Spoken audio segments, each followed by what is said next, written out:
Good morning. আশা করি সকলে ভালো আছো। আমরা আমাদের পড়া শুরু করব। তোমরা টেলিফোন করে বলেছো স্যার সময় অনেক হয়ে যায়। আসলে গতকাল পরশু দিনের ক্লাস আর গতকালের ক্লাস, দুটো ক্লাস একসঙ্গে হওয়ার কারণে সময়টা একটু বেশি করে নিয়েছি। আশা করি পারবে, কারণ বারবার দেখে যাদের সমস্যা হয় একটু বারবার দেখে নিও। আমরা একটু আলোচনা করছি 20/4/2020 তারিখে 11:09 যে ক্লাসটা নিয়েছিলাম, সেখানে তোমরা কিছু সমস্যা বলেছো। তোমরা মৌলিক সমস্যাগুলো তুলে ধরো। আবার বলি, তোমরা মৌলিক সমস্যাগুলো তুলে ধরো, তাহলে আমার জন্য সুবিধা হবে আলোচনা করতে। ফাতিন ইস্তিয়াক লিখিস, দরকার নেই, লাভ ইউ, তোমাকে ধন্যবাদ। সাব্বির ইবনে রফিক তুমি লিখেছো আমি গ্রুপ 8-এর 2021 ব্যাচের ছাত্র। অর্গানিক শেষ করে সলিবিলিটি এবং সলিবিলিটি প্রোডাক্ট পড়াবেন। হ্যাঁ, জুবের হোসেন শেষ করে দ্বিতীয় পত্রের পর আমরা আবার প্রথম পত্রে চলে যাব। সাব্বির, তোমাকে বলি সাব্বির ইবনে রফিক, আমরা দ্বিতীয় পত্র পড়ার পর অবশ্যই প্রথম পত্রে আবার চলে যাব, কারণ প্রথম দ্বিতীয় 2 বর্ষের ছাত্রদের নিয়ে আলোচনা করব। তুমি দ্রাবতার গুণফলের সমস্যা রেখে দিও, আমি চেষ্টা করবো আলোচনা করার জন্য। তারপরে রফিকুল ইসলাম বলেছে এখানে টটোমানিজম উৎপন্ন যৌগটি সম্পূর্ণটা থাকবে না, দুজন তো দুজনের সাথে পারস্পরিক উভমুখী চিহ্ন দিয়ে দেখানো হয়।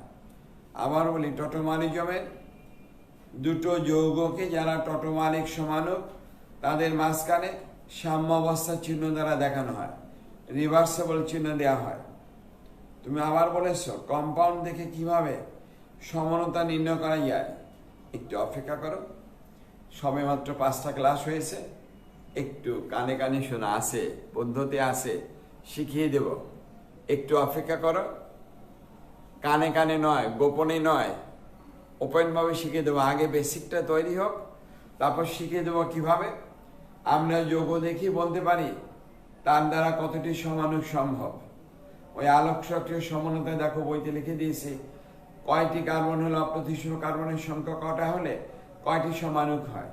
কিন্তু এত ডিটেল যদি পড়তে যাই তাহলে সময় অনেক লেগে যাবে, কারণ একটা বই তো পড়া 1 বছরের জন্য দেওয়া হয়। আমি তো 1 বছর এতটা সময় পাবো না। তারপরেও তুমি যেহেতু বিষয়টা উত্থাপন করেছ, আমরা একটা ক্লাস নিয়ে হাইড্রোকার্বন থেকে আপ টু শেষ পর্যন্ত আলোচনা করে দেবো যে যৌগ দেখে কি করে বলতে পারি সম্ভব সমানুক কতটি। আগে আমাদের শর্টকাট প্রয়োজন নেই, আগে মূল বেসিক তৈরি করো, তারপরে শর্টকাট দেখব। Thank you Shafiqul Islam. সাকি বলেছ, মোহাম্মদ বিমাইন সাকি বলেছ কন্ট্যাক্ট নাম্বার চেয়েছ। বইতে তো কন্ট্যাক্ট নাম্বার আছে, আমার কেমিস্ট্রি বইতে যেটা উচ্চ মাধ্যমিক শ্রেণীর পাঠ্য সেখানে আছে, তবে রাত 8টা থেকে 10টা, তার আগে পিছিয়ে করো না।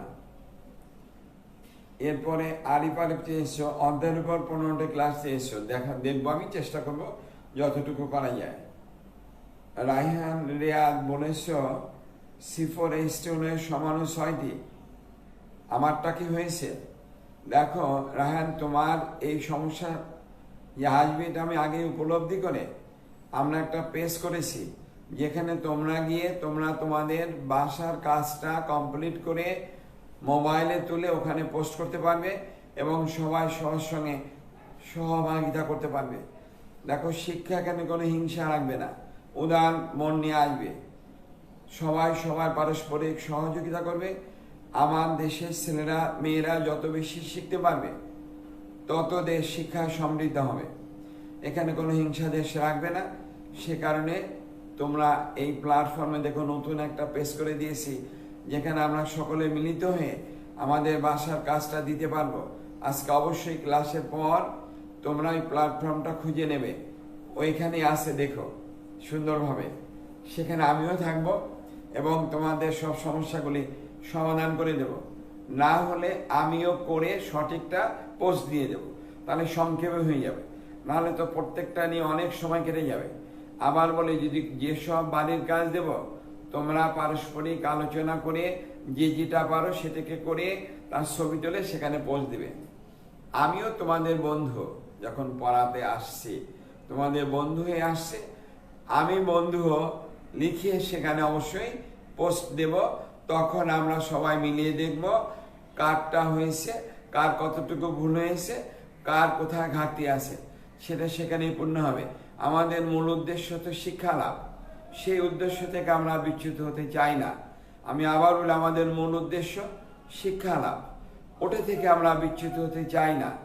এখানে কোনো পারস্পরিক হিংসা, বিদ্বেষ, রেষারেষি কিছুই থাকবে না।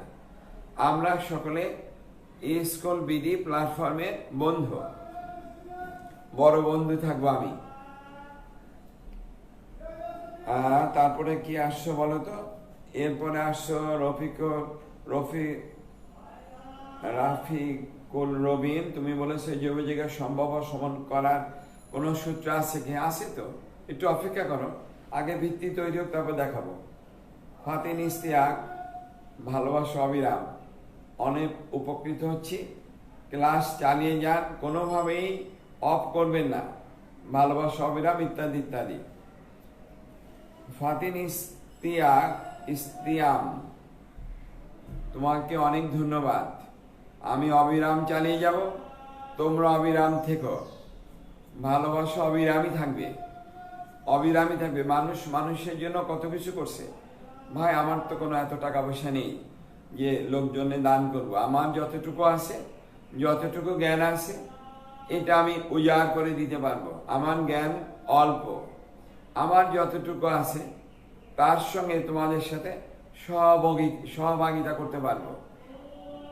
এতে আমার কার্পণ্যতা নেই, কোনো রকম কৃপণতা থাকবে না। কিন্তু আমার তো অত টাকা পয়সা নেই যে পকেটে আছে অনেক টাকা পয়সা আছে এখান থেকে দিয়ে দিলাম এখানে, সেটা কিন্তু আমি একেবারেই দিতে পারবো না। বুঝতে পেরেছ? আমি একজন সাধারণ শিক্ষক, ছেলে মেয়েকে লেখাপড়া শেখানোর চেষ্টা করেছি ভালো মতো, আর সুন্দরভাবে থাকার চেষ্টা করেছি। এই বাকি ভবিষ্যৎ বলে দেবে কি হবে। এরপর রুবায়েত হোসেন, ধন্যবাদ তোমাকে ইস্তিয়াম। এবার রুবায়েত হোসেন, তুমি বলেছ এই প্ল্যাটফর্মের অন্যতম ভালো দিক হলো একজন দুর্বল ছাত্র যে কোনো সময় বারবার দেখে বুঝে নিতে পারবে। হৃদয় থেকে ধন্যবাদ, মঙ্গল কামনা করছি। অবশ্যই আমি যতদিন ইউটিউবে না দিতে পারবো ততদিন ফেসবুকে এটা থেকে যাবে, দেখা যাক বা না যাক, যতটুকু বোঝা যাক। একজন ছেলে বারবার সেটা দেখে নিয়ে সে তার দুর্বল দিকটা কাটিয়ে নিতে পারবে। আমরা আরো ভালো করে দেওয়ার চেষ্টা করবো, একটু অপেক্ষা করো, কারণ শুধু তো মোবাইল এগুলো এখান থেকে। তোমার জন্য মঙ্গল কামনা, থ্যাংক ইউ। এবার 21 তারিখেটা তো সমস্যা হয়েছিল মোবাইলে, জানি না আজকে কি হচ্ছে। 22 তারিখে সমস্যা একটু বলছি, একটু দ্রুত।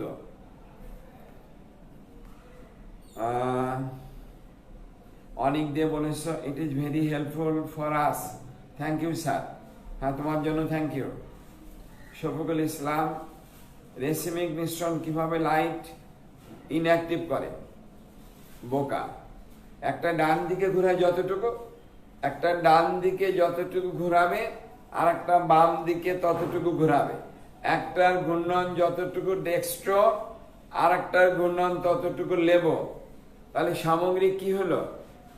সামগ্রিক ঘূর্ণনের মান তো শূন্য হয়ে গেল। আলোটা যে পথে আসছে সেই পথে আলো বেরিয়ে যাচ্ছে। 15 মিটারে তার ঘূর্ণন দেখা যাচ্ছে না, তার বিচ্যুতি দেখা যাচ্ছে না। কার? এক বনে আলোর। আমি যতটুকু সামনে গেলাম ততটুকু পিছিয়ে এলাম, তাহলে সামগ্রিক পরিবর্তন তো আমার কি শূন্য হয়ে গেল। ও যতটুকু ডেক্সট্রোটা যতটুকু ডানে ঘুরিয়েছে, রেসিমিক মিশ্রণে যেহেতু ডেক্সট্রো এবং লেবো দুটো সমমোলার অনুপাতে থাকে, সমান অনুসংখ্যা থাকে, মোল সংখ্যা সমান থাকে, সে কারণে ঘূর্ণনের মান, সামগ্রিক ঘূর্ণনের মান শূন্য হয়ে যায়। তারপরে বলেছ প্রসঞ্জিৎ দাস, বলেছ আপনার ক্লাসগুলো পেয়ে ধন্য মনে করছি, ঈশ্বর আপনার মঙ্গল। না সমস্যা বলো, বুঝছো প্রসঞ্জিৎ? দেখা যাক, ধন্য পরে আসবে। আকাশ প্রদীপ রায় চৌধুরী, বাপরে বাপ, অনেক বড় নাম। মঙ্গল কাজ মহান ব্যক্তিদের দ্বারাই সম্ভব। মহান সৃষ্টিকর্তা আপনার মঙ্গল করুন, মানুষের অনেক ভালো কাজ।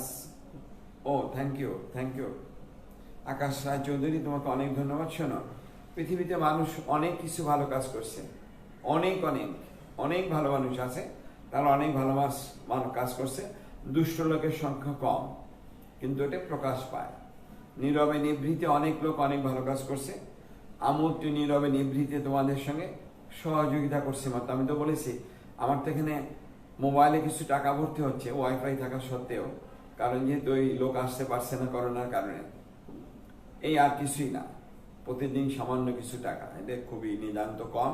এতটুকু আমি আফসোস করতে পারবো, আর এতটুকু দিয়ে তোমাদের পাশে থাকতে পেরে আমার একটা আত্মতৃপ্তি আছে, নিজের একটা ব্যক্তিগত আত্মতৃপ্তি, সেটা আমি যথেষ্ট আত্মতৃপ্তি উপলব্ধি করছি। থ্যাংক ইউ প্রদীপ রায় চৌধুরী তোমাকে। আকাশ দেব প্রায় খুলনার বন্ধুদের বাকিতে, তুমি খুলনা থেকে দেখছো। আকাশ, তুমি তোমার বন্ধুদেরও জানিয়ে দিও, এত নিয়ে সময় নষ্ট করা যাবে না। রাহান রিয়াদ চাঁদপুর থেকে বলছো আপনার ক্লাসগুলো কেমিস্ট্রি আসলে কি সেটা বুঝতে পারলাম। ও রাহান রিয়াদ চাঁদপুর থেকে বলছো তুমি যে আপনার ক্লাস দেখে কেমিস্ট্রি আসলে কি সেটা বুঝতে পারলাম না। এখানে ওরকম ভালো ক্লাস নিতে পারিনি। ক্লাস শ্রেণীকক্ষে চক হাতে না নিলে ক্লাস নেওয়ার মুড আসে না। আমাদের এখানে এত ভালো করে পড়ান না স্যারেরা। কেন পড়ান না? তোমাদের চাঁদপুরে তো আমার বন্ধু ছিল চাঁদপুর কলেজে, সরকারি কলেজে, গৌরাঙ্গ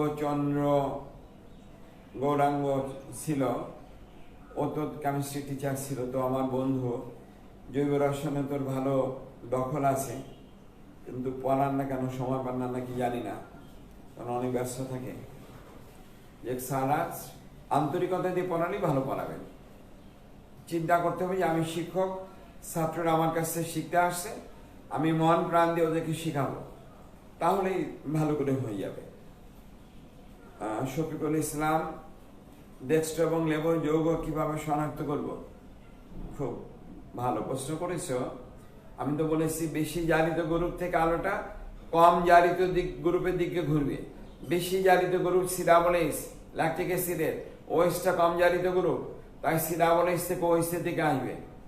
এটাই স্বাভাবিক নিয়ম। আরো আছে, সেটা এই পর্যায়ে তোমাকে জানতে হবে না।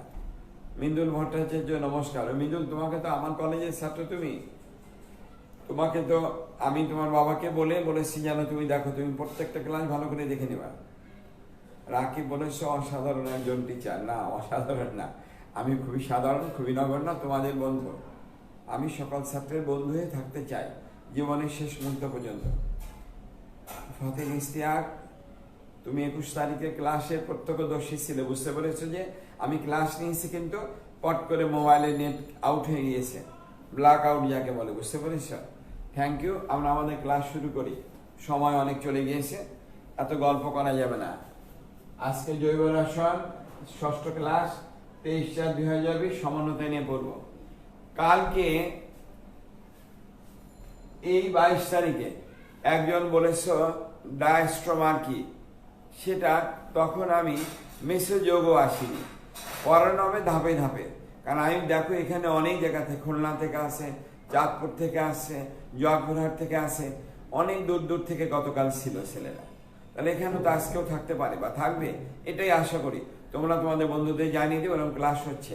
অতএব আমরা পট করে যদি বলো স্যার ডায়াস্ট্রোমার কি, তাহলে হয় না, একটু ধীরে ধীরে আসো, সব আসবে। তাহলে আজকে আমরা ওই গতকালের ক্লাসের সূত্র ধরে আসি। গতকাল বলেছিলাম যে compound containing two similar asymmetric carbon atom, দুটি একই অপ্রতিসম কার্বন পরমাণুধারী যৌগ যদি হয়, তা দ্বারা সম্ভব সমানুক মোট 3টি, আলোক সমানুক 2টি, আর আলোক নিষ্ক্রিয় সমানুক 1টি, সেটা হলো মেসোযৌগ। সেটা আমরা টার্টারিক অ্যাসিড দ্বারা দেখিয়েছি। একটা ডি টার্টারিক অ্যাসিড, একটি এল টার্টারিক অ্যাসিড, আর একটা হলো কি বলতো মেসো টার্টারিক অ্যাসিড। একটি ডি, একটি এল, আর একটা কি বলতো মেসো। মোট সমানুক কত বলতো? 3টি। মেসো যৌগের ক্ষেত্রে বলেছিলাম তাদের একটা প্রতিসম তল থাকে, সমান দুই ভাগে ভাগ করা যায়। এই প্রতিসম তলের উপরের অংশে আলোর ঘূর্ণনের মান আর নিচের অংশের আলোর ঘূর্ণনের মান এক, কিন্তু দিক কি বলতো ভিন্ন, তাই সামগ্রিকভাবে তারা আলোক নিষ্ক্রিয় হয়। রেসিমিক মিশ্রণ আলোক নিষ্ক্রিয়, কিন্তু রেসিমিক মিশ্রণ তো দুটো ভিন্ন যৌগের কনফিগারেশন ভিন্ন, তাদের মিশ্রণ। আবার বলি, রেসিমিক মিশ্রণ দুটি ভিন্ন যৌগের দুটি ভিন্ন কনফিগারেশনের মিশ্রণ। আর মিশ্র যৌগ তো একই যৌগ। মিশ্র যৌগ কি বলতো একই যৌগ। একই যৌগের অণুর ভিতরে প্রতিসমতল আছে বিধায় সে হয়েছে আলোক নিষ্ক্রিয়। অতএব মিশ্র যৌগ থেকে আমরা কখন আলোক সক্রিয়কে পৃথক করতে পারবো না। কালকে একটা কমেন্ট দিয়েছিলে, মনে করে সেটা পড়ানোর সময় দেখিয়ে যাবো। এটা দেখো, আবারও তোমার জন্য দেখাচ্ছি। সি, একটু ভালো করে দেখো, নামটা তো আমি ভুলে গিয়েছি। সি, এখানে আমাদের ওএস, এখানে এইচ আছে, নিচে কত বলো তো COOH। এখানে যদি আমি দেখো কল্পনা করি, এভাবে যদি তাকে ভাগ করি, তাহলে উপরে একটা অংশ হয়, নিচের একটা অংশ হয়। এটা একটা অপ্রতিসম কার্বন, এটাও একটা কি বলতো অপ্রতিসম কার্বন পরমাণু। তাহলে এই দিকে যে কোন দিকে আলো ঘুরবে, বেশি জারিত গ্রুপ থেকে কম জারিত গ্রুপের দিকে এই দিকে ঘুরলো, এটা একটা ঘূর্ণনের দিক। আর এখানে আলোর ঘূর্ণনের দিক এতটুকু, সম্পূর্ণ বিপরীত, কিন্তু মান এক। কিন্তু কি মান এক। এই তলটাকে আমরা বলেছি কোন তল বলতো প্রতিসমতল। এই প্রতিসমতলের উপরের অর্ধাংশ আলোর ঘূর্ণনের মান আর নিচের অর্ধাংশ আলোর ঘূর্ণনের মান কি বলতো এক, কিন্তু দিক ভিন্ন। কিন্তু কি দিক ভিন্ন। একটা হলো ডেক্সট্রোরোটেটারি আর একটা লেবোরোটেটারি, একটা ঘড়ির কাঁটার দিকে আর একটা ঘড়ির কাঁটার সম্পূর্ণ বিপরীত দিকে, সম্পূর্ণ বিপরীত দিকে। তাই এই গঠনটাকে আমরা বলবো মেসো গঠন। যৌগটি টার্টারিক অ্যাসিড বিধায় তাকে বলবো মেসো টার্টারিক অ্যাসিড, মেসো টার্টারিক অ্যাসিড। তাহলে নিশ্চয়ই বুঝতে পেরে সেটা গতকালের পড়া।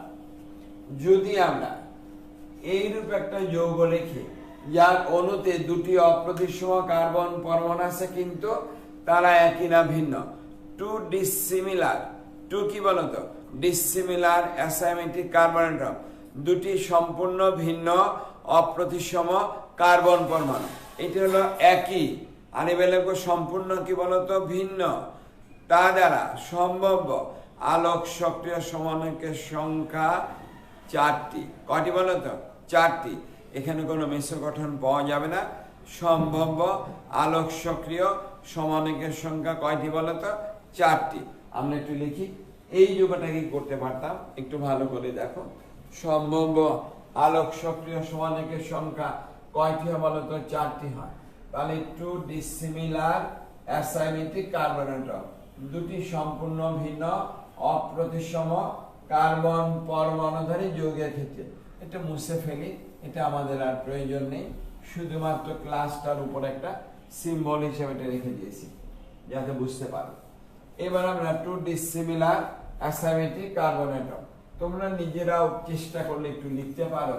আগে একটা কাল্পনিক যৌগ লিখতে হয়, একটা পার্টিকুলার যৌগ হলে তো একটা উদাহরণ হলো, আর কাল্পনিক যৌগ হলে অনেক উদাহরণ সেটাতে দেওয়া যায়। CABD এই কার্বন, তার সাথে আরেকটা কার্বন আছে CABE, এটা ডি, এখানে লিখেছি ই। তাহলে এই কার্বন যদি 1 নং কার্বন হয়, এই কার্বনটা কয় নং কার্বন বলো তো 2 নং কার্বন। তাহলে 1 নং কার্বনের সাথে সংযুক্ত গ্রুপ 4টা কি কি হতে পারে বলো তো? একটা হলো এ, একটা হলো কি বলতো বি, একটা কি বলতো ডি, আর একটা হলো এই গ্রুপ অর্থাৎ CABE। দেখো এটা হলো 1 নং কার্বনের সাথে গ্রুপ 4টা। আর এই যে 2 নং কার্বন, তার সাথেও 4টা গ্রুপ আছে।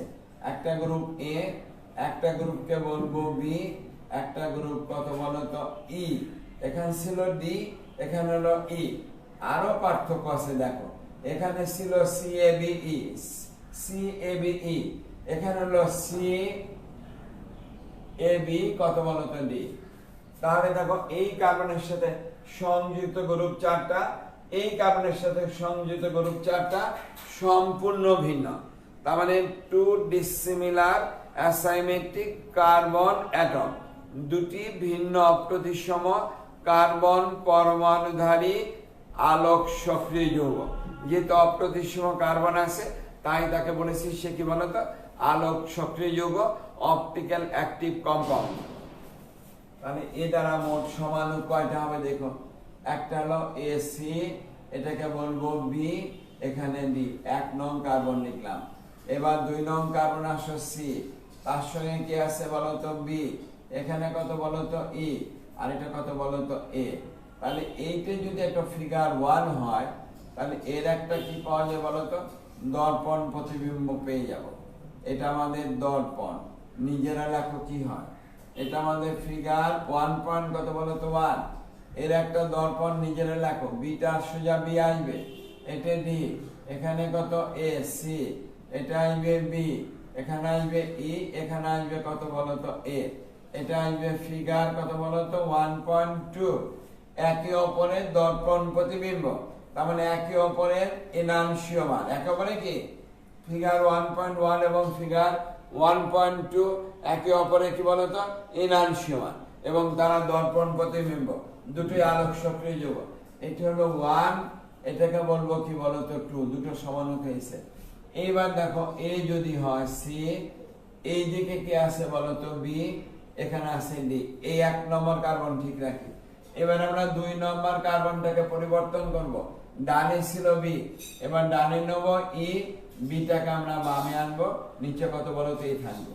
তাহলে এটা অপ্রতিসম কার্বন, এটা অপ্রতিসম কার্বন। এখানেও যদি বলতাম অপ্রতিসম কার্বন, অপ্রতিসম কার্বন, অপ্রতিসম কার্বন, অপ্রতিসম কার্বন, তাহলে এর অবশ্যই একটি দর্পণ প্রতিবিম্ব লিখতে হয়। এবার এটা নিজেরা লেখো, নিজেরা লেখো, প্র্যাকটিস করতে হয়। ফিগার 1.3 নিজেরা করে এর দর্পণ প্রতিবিম্ব, তাহলে বি আছে, সি আছে, এটা থাকবে কত বলতো ডি, এখানে থাকবে এ। এবার এটা মিলাও, এটা ইটা সোজা ই আসবে, বিটা যাবে ডান দিকে, এখানে আসবে কত বলতে, এটাকে বলবো ফিগার 1.4। তাহলে ফিগার 1.3 এবং 1.4 তারাও কিন্তু একে অপরের দর্পণ প্রতিবিম্ব। আবার বলি ফিগার 1.3 এবং 1.4 তারাও কিন্তু একে অপরের দর্পণ কি বলতো প্রতিবিম্ব, এরাও একে অপরের কি বলতো দর্পণ প্রতিবিম্ব। ঠিক তো?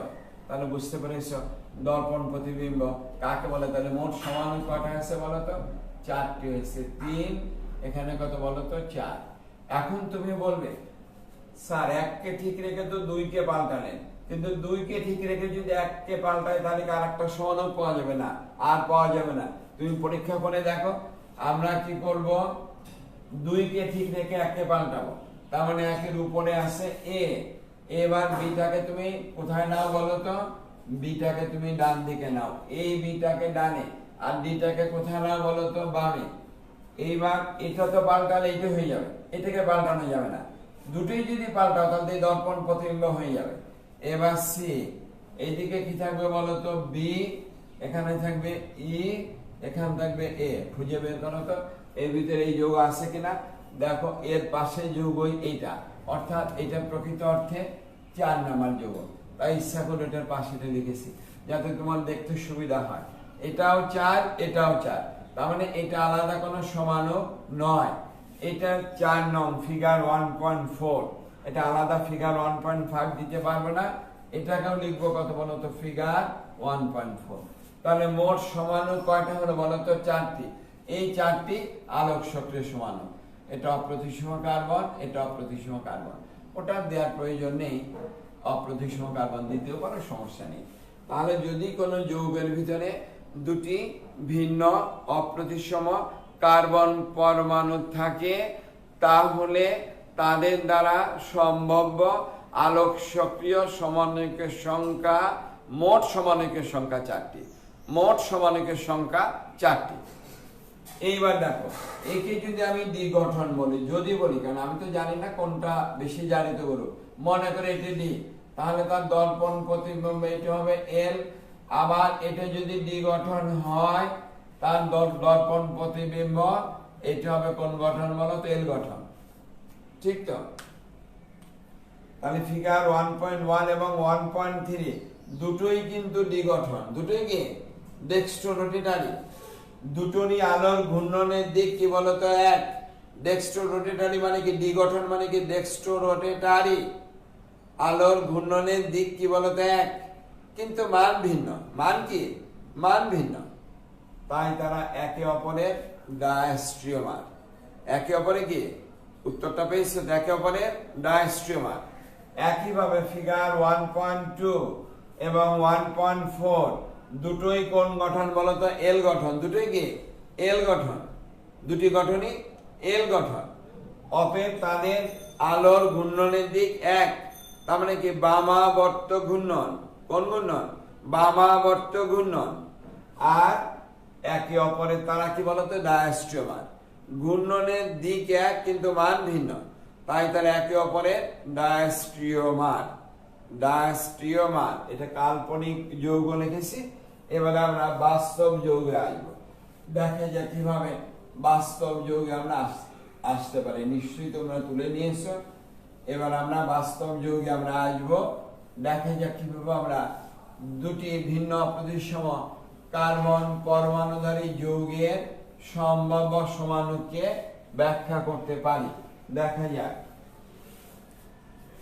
কালকে যে আমরা টার্টারিক অ্যাসিড লিখেছিলাম, নিচে C+H কে পরিবর্তন করে যদি CH3 লেখে, তাহলে কিন্তু দুটি ভিন্ন অপ্রতিসম কার্বন পরমাণুধারী একটি আলোক সক্রিয় যৌগ হয়ে যায়। কিভাবে দেখো, এরকম যদি বলতাম কিভাবে, CH 1 বন্ড COH, এখানে H 1 বন্ড COH, এখানে কত বলো তো H 1 বন্ড কত CH3। তাহলে আগে ছিল এটা CH, এখন লিখলাম CH3। 1 2 3 4 চারটি কার্বনের অ্যাসিড মানে কি বলতো? Butanoic acid. Butanoic ওইক acid. আর 2 এবং 3 OH আছে, তার মানে 2,3 ডাইহাইড্রক্সি। 2,3 dihydroxy butanoic acid. এই কার্বন একটা অপ্রতিসম কার্বন, আর এটা একটা অপ্রতিসম কার্বন, কারণ এর সাথে গ্রুপ চারটা ভিন্ন। নিজেরা চারটা গ্রুপ বের করো। একটা CH, একটা OH, একটা H, আর টোটাল মিলে হলো একটা গ্রুপ। টোটাল মিলে তার মানে CH OH CH3, টোটাল মিলে একটা গ্রুপ। আবার 2 3 নং কার্বনের সাথে গ্রুপ চারটা বের করো। একটা মিথাইল মূলক, একটা OH গ্রুপ, একটা H, আর টোটাল মিলে একটা গ্রুপ। নিজেরা করো, দেখো চারটে গ্রুপ ভিন্ন কিনা। আগে বের করো কার্বন 2। কয় নং কার্বন বলো তো? কার্বন 2। কয় নং কার্বন? 2 নং কার্বন। 2 নং কার্বন। তার সঙ্গে চারটে গ্রুপকে বের করো কিভাবে ভিন্ন হয়, এগুলো তো শিখতে হবে। CH, একটা কত বলো তো? OH, একটা কত আছে বলো তো? H, আর একটা আছে টোটাল গ্রুপ, তার মানে CH OH, তার সঙ্গে কত বলো তো? CH3। দেখো চারটে গ্রুপ ভিন্ন। আর যদি আমরা 3 নং কার্বন বলতাম, এটা নিজেরা করো। 3 নং কার্বনের সাথে, এটা কার্বনটাকে C দিয়ে লিখেছি, 3 নং কার্বন। 3 নং কার্বন এটা, তাহলে একটা গ্রুপ কি? OH, একটা গ্রুপ H, আর একটা গ্রুপ কি বলতো? CH3, আর একটা গ্রুপ এই টোটালি গ্রুপ। টোটাল গ্রুপ কি বলতো? CH OH, তার সঙ্গে CH। তাহলে এর সঙ্গে যে চারটা গ্রুপ, এর সাথে চারটা গ্রুপ সম্পূর্ণ ভিন্ন, তাই তাকে বলবো 2 ডিসিমিলার অ্যাসাইমেট্রিক কার্বন অ্যাটম। দুটি সম্পূর্ণ ভিন্ন অপ্রতিসম কার্বন পরমাণুধারী যৌগ। ঠিক তো? দুটি সম্পূর্ণ ভিন্ন অপ্রতিসম কার্বন পরমাণুধারী যৌগ। তাহলে এক্ষেত্রে মোট সম্ভাব্য সমাণু কয়টা আসবে বলতো? চারটি। দুটি দ্বি গঠন, আর দুটি কি বলতো? এল গঠন। নিজেরা লেখো। দুটি গঠন কি আসবে? ডি, আর দুটি গঠন আসবে কি বলতো? এল। নিজেরা লেখো ঝটপট, সময় 10 সেকেন্ড। দুটো ডি, দুটো এল। আমি তো একটা লিখেছি, এটাকে ডি ধরো। ধরনের ডি গঠনে এটাকে ডি লেখো। এর দর্পণ প্রতিবিম্ব লেখো এল। এটা যদি ডি হয়, তাহলে এর দর্পণ প্রতিবিম্ব এভাবে, তার দর্পণ প্রতিবিম্ব বলো। সেখানে H 1 বন্ড CH, এখানে সি, উপরে কত বলো তো ওএইচ, এখানে এইচ, উপরে এইচ ডাবল সি, নিচে কত আসবে বলো তো CH3। এটা অপ্রতিসম কার্বন, এটা অপ্রতিসম কার্বন। এটা যদি আমাদের ডি গঠন হয়, একে বলবো কত বলো তো এল গঠন। এটা আমাদের ফিগার 1.1, এটা আমাদের ফিগার 1. কত বলো তো 2। এই বুঝতে পেরেছ? সমস্যার কথা নয়। এবার আর একটা লেখো ডি গঠন।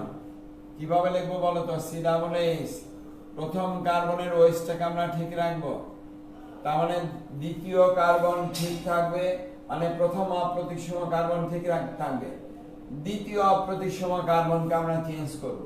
তার মানে এখানে এইচ, এখানে থাকবে ওএইচ, আর নিচে কি থাকবে বলো তো CH3। এটা 1, এটা আমাদের 2, 3, 4, তার মানে 2,3 ডাইহাইড্রোক্সি বিউটানোইক অ্যাসিড। এর একটি দর্পণ প্রতিবিম্ব লেখো, এটা আমাদের ডি গঠন, এই গঠনটাকে লেখো ডি গঠন। আর এর একটা দর্পণ প্রতিবিম্ব লেখো, তাকে লিখবা এল গঠন। এর যে দর্পণ প্রতিবিম্ব আসবে, সেই প্রতিবিম্বটাকে লিখবা HOCH, উপরে কত এইচ ডাবল সি, 1 সি, পাশে এইচ, এখানে ওএইচ, এখানে কত বলো তো CH3। এটা অপ্রতিসম কার্বন, এটা অপ্রতিসম কার্বন। তাহলে ওটার ডি হলে তাকে বলবো এল গঠন। এটা আমাদের ফিগার 1.3, ফিগার কত বলো তো 1.4। তাহলে এখানেও কিন্তু ফিগার 1.1 এবং 1.2 একে অপরে কি এনানসিওমার। আবার ফিগার 1.3 আর 1.4 একে অপরে কি এনানসিওমার। কিন্তু ফিগার 1.1 এবং 1.3 একে অপরের ডায়াস্ট্রিওমার। কেন? কারণ দুটোই ডি গঠন, একই যৌগের কনফিগারেশন ভিন্ন, কিন্তু আলোর ঘূর্ণনের দিক কি বলতো এক, মান ভিন্ন, দিক এক, মান ভিন্ন, দিক এক, মান ভিন্ন, তাই একে অপরের ডায়াস্ট্রিওমার। এটাও দেখো ফিগার 1.2 এবং 1.4 একে অপরের ডায়াস্ট্রিওমার, দুটোই এল গঠন, দুটোই একই যৌগের কিন্তু ভিন্ন কনফিগারেশন, স্টিরিওআইসোমারিয়াম। তাহলে দুটোর কনফিগারেশন ভিন্ন হওয়ার কারণে, কেন ভিন্ন? এর হলো ডান দিকে এইচ, এর হলো বাম দিকে এইচ, অতএব অবস্থানগত তো ভিন্নতা আছে। সে কারণে দুটো গঠন এল, কিন্তু আলোর ঘূর্ণনের মান ভিন্ন, তাই তারা একে অপরে কি বলতো ডায়াস্ট্রিওমার। আশা করি ডায়াস্ট্রিওমার নিয়ে আর কোনো সমস্যা থাকবে না। এইবার বলতে পারো কাদের কাদের মিশালে রেসিভ মিশ্রণ হবে এখানে? কাদের? এটার এটা না এটার এটা, না এটার এটা না এটার এটা, কোনটা? আসলে এই দুটো, কারণ এরা তো একে অপরের এনানসিওমার। এনানসিওমার সমাণুকের সমমোলার মিশ্রণ। তার মানে ফিগার 1.1 ও 1.2 এই দুটি সমাণুকে যদি সমমোলার মিশ্রণ হয়, সেটা অবশ্যই রেসিমিক মিশ্রণ।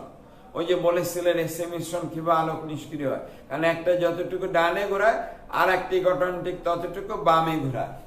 এটাও ডি গঠন, এটাও এল গঠন, দুটো মিলে কে বলতো রেসিমিক মিশ্রণ হয়। তবে এই রেসিমিক মিশ্রণ থেকে আমরা ডি এবং এল কে পৃথক করতে পারি।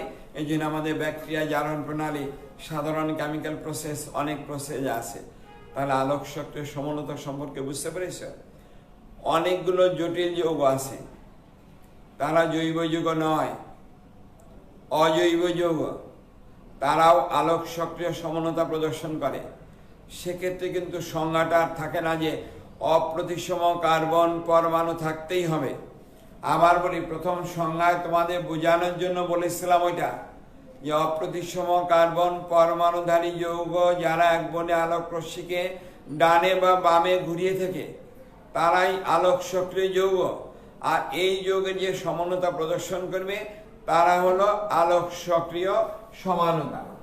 এইবার দেখো, আমরা একটা জটিল যৌগ, এক বা একাধিক, অনেক আছে জটিল যৌগ আছে যারা জৈব যৌগ নয়, যাদের অণুতে কোনো অপ্রতিসম কার্বন পরমাণু নেই, এমনকি কার্বনই নেই, কিন্তু তারাও আলোক সক্রিয়তা প্রদর্শন করতে পারে।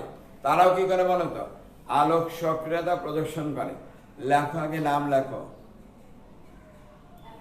Aqua amino chlorido nitro platinum 2, বড় নাম হয়ে গেছে। দেন অ্যাকোয়া মানে পানি, অ্যামিনো মানে অ্যামোনিয়া আছে, ক্লোরিডো মানে ক্লোরিন আছে, আর নাইট্রো মানে NO2 গ্রুপ আছে, আর প্লাটিনাম 2 মানে প্লাটিনামে জারণ অবস্থা 2, প্লাটিনাম 2, প্লাটিনাম 2 কলম।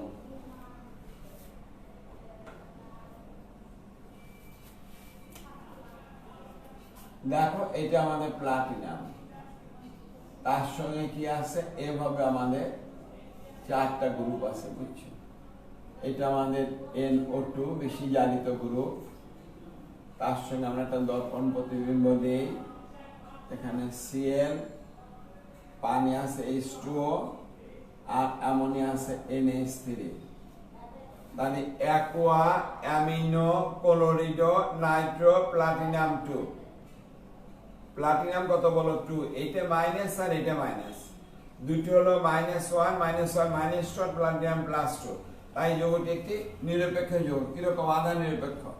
প্লাটিনাম যদি আমি লিখি পানি H2O, তারপরে অ্যামোনিয়া NH3, তার সঙ্গে Cl, এরপরে আছে কত বলো তো? NO2। এই যে যৌগটি, তাদের সাথে দেখো এই প্লাটিনাম +2 এর সাথে 4টা গ্রুপ ভিন্ন। কিরকম 4টা গ্রুপ ভিন্ন বলো তো? আমরা যদি লিখি, এখানে লিখি, আগে এর সমানুতারটা লিখে ফেলি।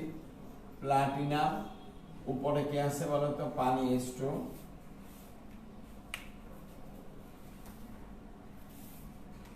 তারপরে এখানে কে আছে বলো তো?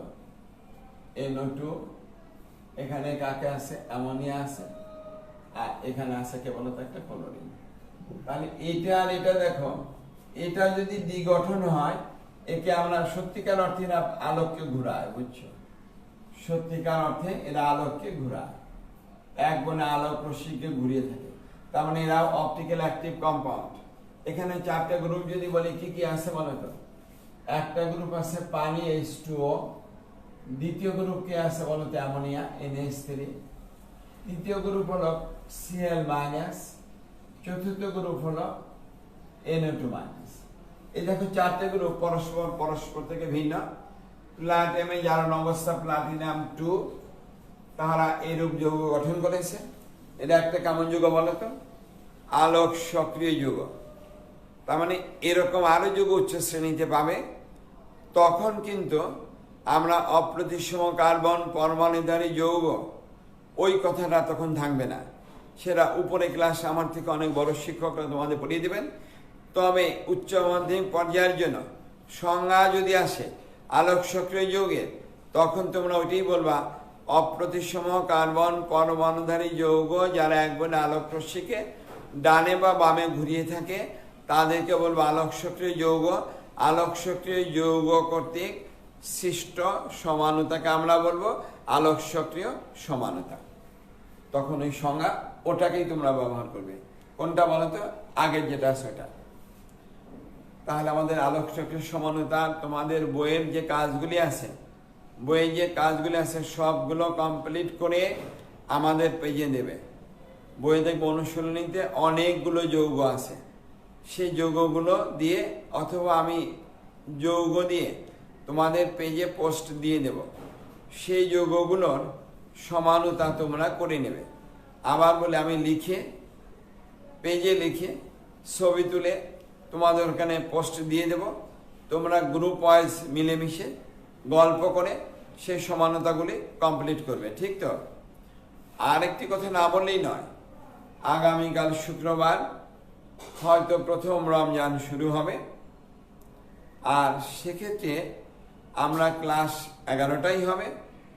11টা থেকে 40 মিনিট ক্লাস নেওয়া পরে 12টা থেকে আমরা একটু রসায়নের আড্ডা দেব। তোমরা অবশ্যই কালকে থাকবে, কারণ কালকে তোমাদের জন্য একটা সুন্দর সংবাদ পৌঁছে দেব। তখন তোমরা বুঝতে পারবে স্যার কেন সব প্রণোদিত হয়ে তোমাদের পাশে এসে দাঁড়িয়েছে। আমি তো আগেই বলেছি, আমার তো ভাই এমন টাকা পয়সা নেই যেগুলো দিয়ে আমি লোকজনের পাশে গিয়ে দাঁড়াবো এই দুর্যোগময় মুহূর্তে, মানুষের ভয়াবহ দুর্দিন আজকে না, আগামীতে আরও আসবে। করোনায় তো প্রাণহানি ঘটবে, কিন্তু আগামী 1 বছর পরে যে খাদ্য সংকট আসতে পারে সারা পৃথিবীতে, লক্ষ নয়, হাজার নয়, কোটি কোটি লোকের যে প্রাণহানি ঘটতে পারে খাদ্য সংকটের জন্য, তখনও কিন্তু আমি দাঁড়াতে পারবো না। কারণ আমার তো টাকা পয়সা তো নেই, সাধারণ একজন শিক্ষক আমি। সে কারণেই যতটুকু পারি এভাবে তোমাদের পাশে দাঁড়ানোর চেষ্টা করেছি। মানুষের পাশে দাঁড়াতে হবে। আগামীকালে বিষয়ে যখন আমরা আড্ডা দেব, গল্প করব, তখন জানাবো অত্যন্ত গুরুত্বপূর্ণ একটি সংবাদ, একটা মেসেজ তোমাদেরকে জানাবো, তোমাদের উৎসাহ দেওয়ার জন্য। অন্য কোনো উদ্দেশ্য নেই। তোমরা যাতে আরো উৎসাহিত হও, জীবনবোধ সম্পর্কে যাতে তোমাদের ধারণাটা আরো স্পষ্ট হয়, সে কারণে। তাহলে এইবার দেখো নতুন অধ্যায় টপিকসে চলে যাই। এখানে আলোক শক্তির সমানতার সম্ভব সমানুক করা যায় তোমরা বলেছিলে, সেটা আমরা শুরু থেকে হাইড্রোকার্বন থেকে টোটাল যত আসতে দেখে আমরা তখন সম্ভব সমানুক নিশ্চয়ই টেকনিক আছে, ওই টেকনিক শিখে যাওয়ার চেষ্টা করব। কেবল তো 6ষ্ঠ ক্লাস, আরো কিছুদিন যাক, পরিপক্ক হোক। আমি বলি এখনো বয়স হয়নি, বয়স হোক, তারপরে শিখিয়ে দেব, থাকুক কিছু। এইবার লেখো জ্যামিতিক সমানতা, ঝটপট করে লেখো জ্যামিতিক সমানতা।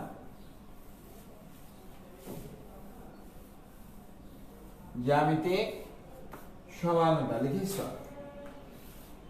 এবার শোনো, আসলে এরা তো স্টিরিওআইসোমারিজম, কার্বন কার্বন দ্বিবন্ধন থাকতে হবে, তার সাথে যুক্ত গ্রুপগুলো অন্তত পক্ষে একটা গ্রুপ সাধারণ গ্রুপ হতে হবে, কমন গ্রুপ হতে হবে। আর ওই কার্বন কার্বন দ্বিবন্ধনের মুক্ত ঘূর্ণন যদি সম্ভব না হয়, মুক্ত ঘূর্ণন যদি সম্ভব না হয়, তবে এই কার্বন কার্বন দ্বিবন্ধনযুক্ত যৌগ যাদের অণুতে কার্বন কার্বন দ্বিবন্ধনের উপস্থিতি আছে, ওই কার্বনের সাথে সংযুক্ত গ্রুপের অবস্থানের ভিন্নতার কারণে, পজিশনের ভিন্নতার কারণে, স্থানিক অবস্থানের ভিন্নতার কারণে, কনফিগারেশনের ভিন্নতার কারণে তারা বিশেষ এক জাতীয় সমানতা প্রদর্শন করবে। তাকে আমরা বলবো জ্যামিতিক সমানতা অথবা সিস ট্রান্স সমানতা। সিস ট্রান্স সমানতা অর্থাৎ জ্যামিতিক সমানতা আরো একটি নাম আছে, যার নাম হলো সিস ট্রান্স সমানতা। স্যার একটু দেখানোর চেষ্টা করি। দেখো, যদি এরকম বলা হতো CAB, carbon carbon double bond C A B, তাহলে আমি কি বলবো? কার্বন কার্বন দ্বিবন্ধনের সাথে যুক্ত যৌগ, যেই যুগে কার্বন কার্বন দ্বিবন্ধন আছে তার সাথে এও কমন গ্রুপ, বিও কমন গ্রুপ। আর যদি এইরূপ যৌগ লিখি C A B, carbon carbon double bond C A B, তাহলে কমন গ্রুপ কে বলতো? এ। বি এবং ডি গ্রুপ ভিন্ন। এই যে কমন গ্রুপ এ, আর এখানে কমন গ্রুপ এ বি, এখানেও এ বি, অর্থাৎ দুটো গ্রুপই কমন।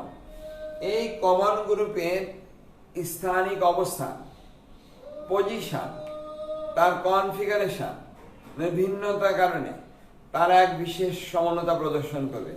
আমরা আগেই বলেছি সেখানে কার্বন কার্বন দ্বিবন্ধনের মুক্ত ঘূর্ণন সম্ভব হয় না। এই সমানতাকে আমরা বলবো কোন সমানতা বলতো? জ্যামিতিক সমানতা। দেখাই তাহলে একটা আসো, CAB, carbon carbon double bond CAB.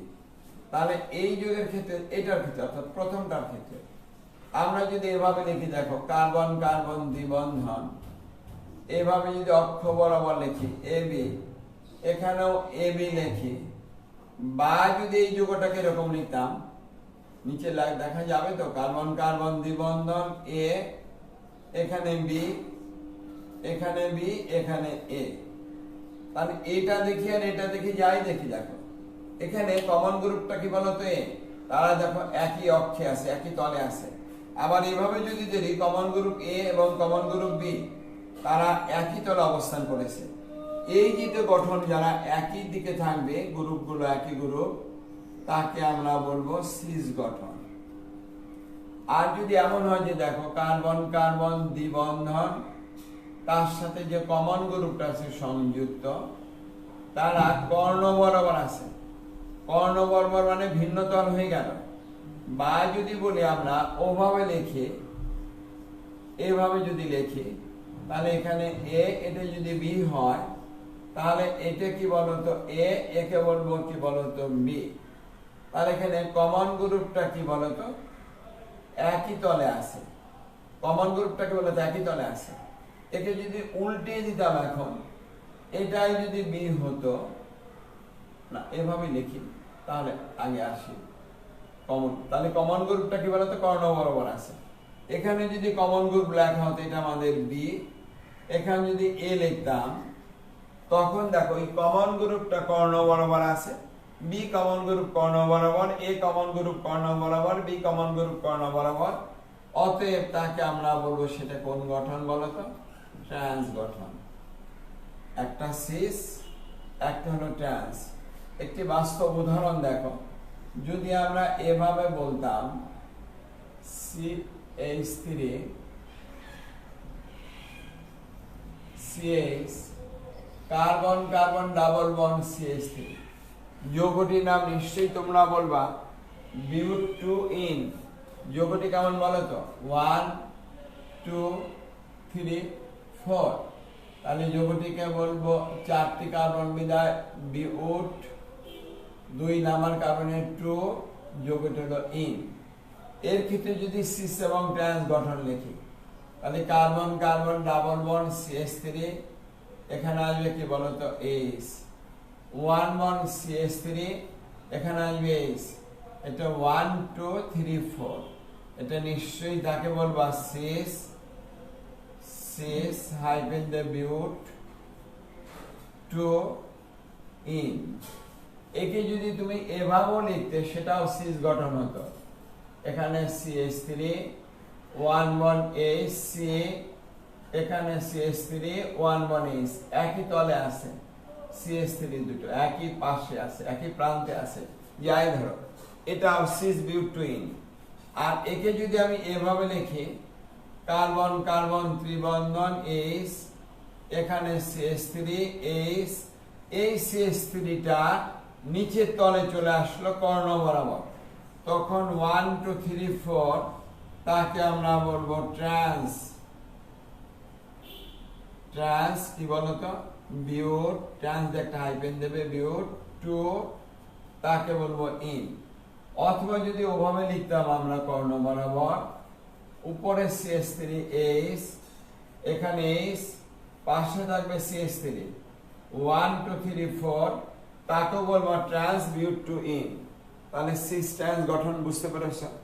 এটা হলো প্রাথমিক ধারণা। কার বলতো? A B double bond A B. তার মানে এই যৌগটার উদাহরণ দিয়েছি আমরা, এবি ডাবল বন্ড এবি এর উদাহরণ দিয়েছি, এর উদাহরণ, এর উদাহরণ। এবার এবি ডাবল বন্ড এডি ভিন্ন গ্রুপ, তখন তার ক্ষেত্রে কেমন আসবে দেখো। তার ক্ষেত্রে যদি আমরা একটা বাস্তব উদাহরণ দিই, তাহলে এরকম লিখতে পারি দেখো, CH3C, উপরে Cl, ডাবল বন্ড CH3, তার মানে 1 2 3 4। তাহলে এখানে কমন গ্রুপ কোনটা বলো তো? কমন গ্রুপ বলবা CH3। এই CH3 হলো কমন গ্রুপ, এই Cl হলো ভিন্ন গ্রুপ। তার মানে A হলো এখানে মিথাইল মূলক, আর B হলো এখানে ক্লোরিন, D হলো এখানে কি বলতো হাইড্রোজেন। ঠিক তো? A হলো কমন গ্রুপ, তার মানে মিথাইল, এখানে B হলো ক্লোরিন, আর এখানে D হলো হাইড্রোজেন। তাহলে এইবার দেখো, এই যৌগের দ্বারা যদি আমি সিস ট্রান্স গঠন আঁকি, নিজেরাই করে ফেলো CH3, তাহলে কমন গ্রুপ এখানে Cl, উপরে CH3 কমন গ্রুপ একই প্রান্তে থাকবে, এখানে থাকবে হাইড্রোজেন 1 2 3 4। এটা তো একেবারে সোজা।